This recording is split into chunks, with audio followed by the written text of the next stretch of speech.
Hello friends, welcome to our channel SPS Aari designer. வெறும் chain ஸ்டிச்சை மட்டும் யூஸ் பண்ணி ஒரு ப்ளவுஸ் நம்ம ஃபுல்லாக டிசைன் பண்ணியிருக்கோன்னு சொன்னால் நம்புவீங்களா? வாங்க வீடியோவில் பார்க்கலாம்.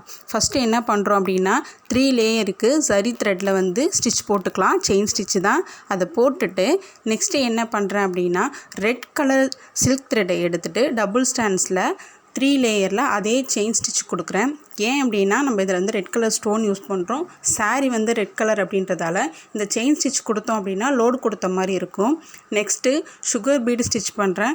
சுகர் பீடுன்றது என்னதுன்னா, சுகர் பீடை போட்டுட்டு நம்ம என்ன கொடுக்க போகிறோம்னா செயின் ஸ்டிச் மட்டும்தான் கொடுக்க போகிறோம். வேறு எந்த ஸ்டிச்சும் கொடுக்கல. அதனால் இதுவும் செயின் ஸ்டிச் லிஸ்ட்டில் தான் வரும். ஓகேங்களா? நெக்ஸ்ட்டு 3mm பீடு ஸ்டிச் பண்ணுறோம். இதையும் 3mm பீடை உள்ளே போட்டுட்டு செயின் ஸ்டிச் மட்டும்தான் பண்ண போகிறோம்.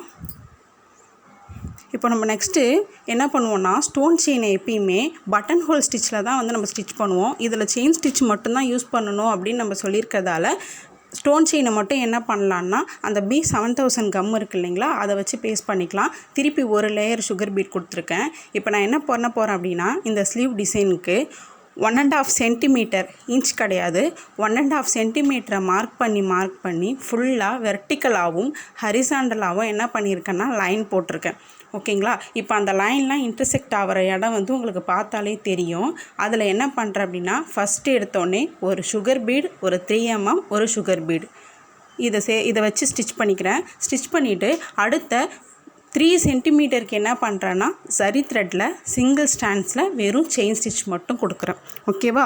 3 சென்டிமீட்டர் முடிஞ்ச உடனே அந்த இடத்துல மறுபடியும் ஒரு சுகர் பீட், ஒரு 3mm பீட், ஒரு சுகர் பீடு இதை கொடுக்குறேன். இதே மாதிரி தச்சிக்கிட்டே வரோம். எப்படின்னா ஆல்டர்னேட்டிவாக. இப்போது ஃபஸ்ட்டு லைனில் கீழே 3mm பீடில் ஸ்டார்ட் பண்ணி 3 சென்டிமீட்டர் 3mm பீடு அந்த மாதிரி வச்சுருக்கேன் இல்லைங்களா, அந்த லைன் முடிஞ்சோடனே நெக்ஸ்ட்டு லைனில் பார்த்தீங்கன்னா கீழேருந்து ஸ்டார்ட் பண்ணியிருக்க மாட்டேன். அந்த 1.5 சென்டிமீட்டர் விட்டுருக்கேன்ல, அங்கே ஒரு ஸ்டோன் பேஸ்ட் பண்ணியிருப்பேன். அந்த இடத்துலேருந்து செயின் ஸ்டிச்சை ஸ்டார்ட் பண்ணிவிட்டு அதுலேருந்து 3 சென்டிமீட்டருக்கு மறுபடியும் sugar bead, 3mm bead, sugar bead கொடுத்துருப்பேன். இந்த மாதிரி கொடுக்குறதால எப்படி இருக்கும் அப்படின்னா, நம்ம நார்மலாக கோலம் போடும்போது இந்த ஊடு புள்ளி வச்சு போடுவோம் இல்லைங்களா, சந்து புள்ளி வைப்போம்ல, அந்த மாதிரி பார்க்க நீட்டாக இருக்கும். ஒரே நேர்கோட்டில் அந்த பீடு வந்துச்சுன்னா பார்க்க அவ்வளோவா நல்லா இருக்காது. இந்த மாதிரி இடுக்கில் வந்துச்சுன்னா பார்க்குறதுக்கு அழகாகவே இருக்கும். ஓகேங்களா? இப்போ இதே மாதிரி ஸ்டிச் பண்ணிவிட்டு எண்ணாட் போட்டு அதை முடிச்சிக்கலாம்.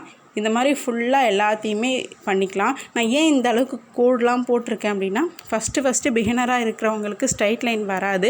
இன்னொன்று அது எல்லாமே கரெக்டாக இன்டர்செக்ட் ஆகுமான்னு தெரியல, கோணையாக ஆகிடும்ன்றதுக்காக தான் 1.5 சென்டிமீட்டரில் என்ன பண்ணேன்னா மெஷர் பண்ணிவிட்டு நீட்லேயும் பக்கவாட்லேயும் கோடு போட்டுக்கிட்டேன். அப்படி போட்டுக்கிட்டோன்னா 2 கோடும் வெட்டுற இடம். இப்போ பாருங்கள், நான் செயின் ஸ்டிச் போட்டுக்கிட்டே இருந்துட்டு இப்போ 2 கோடும் வெட்டுற இடத்துல ஸ்டாப் பண்ணிட்டேன்னா அந்த இடத்துல ஆட்டோமேட்டிக்காக பீடு வைக்கணுன்றது நம்மளுக்கு தெரியும்.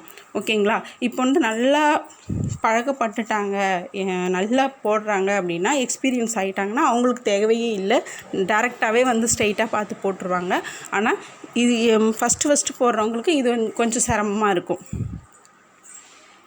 நீங்கள் ஃபஸ்ட்டு ஒரு ப்ளவுஸ் ட்ரை பண்ண போகிறீங்க, வெரி ஃபஸ்ட்டு போட போகிறீங்க, நீங்கள் ஒரு ஆரி பிகினர், ஒரு ஃப்ரேமில் ஒரு 4-5 டிசைன் போட்டதை தவிர எதுவுமே தெரியாது, ஃபஸ்ட்டு ப்ளவுஸில் ஒர்க் பண்ண போகிறோம், ஒரு மாதிரி பயமாக இருக்குன்னும் போது நீங்கள் தாராளமாக இந்த டிசைனை நீங்கள் வேறு எதுவுமே லோடு கொடுக்க போகிறதில்ல. பட்டன் ஹோல் ஸ்டிச் வேறு எந்த ஸ்டிச்சுமே நீங்கள் பண்ண போகிறது கிடையாது. வெறும் செயின் ஸ்டிச் மட்டும்தான். செயின் ஸ்டிச்சை ஃபினிஷ் பண்ணிவிட்டு இப்போ அந்த ரெட் கலர் ஸ்டோனை சுற்றியும் சுகர் பீடும் 3mm கொடுத்து முடிச்சிட்டேன். அவ்வளோதான், ஸ்லீவ் டிசைன் முடிஞ்சிச்சு. ரொம்ப சிம்பிளான ஸ்லீவ் டிசைன். எப்படி இருக்குன்னு பாருங்கள். தேங்க்யூ.